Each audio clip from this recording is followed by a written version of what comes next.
ஹாய்ங்க, எல்லாத்துக்கும் வணக்கங்க. இன்றைக்கி தூதுவளந்தலையும் வல்லாரிக்கீரை அரிஞ்சு ஒரு சட்னி ஒன்று செய்ய போகிறேனுங்க. அது எப்படின்னு பார்த்துடலாம் வாங்க. உளுந்து வந்து கருப்பு உளுந்து ஒரு 1.5 ஸ்பூனு, கடலப்பருப்பு 1.5 ஸ்பூனு, அப்புறம் வரமல்லி ஒரு ஸ்பூன், 1/4 டீஸ்பூன் சீரகங்க, 5 வரமிளகாய் போட்டிருக்கிறேன். இப்போ அது நல்லா வணங்கட்டும். எண்ணெய் ஊற்ற வணக்கிட்டு வெங்காயத்தை போட்டுக்கலாம்.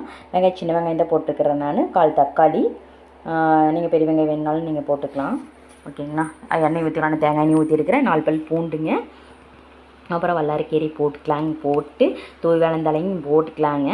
போட்டு நல்லா வணங்கணுங்க. இது வணக்கி விட்டு உப்பு, புளி, அப்புறம் தேங்காய், இவ்வளோ தானுங்க. வேறு எதுவுமே கிடையாதுங்க.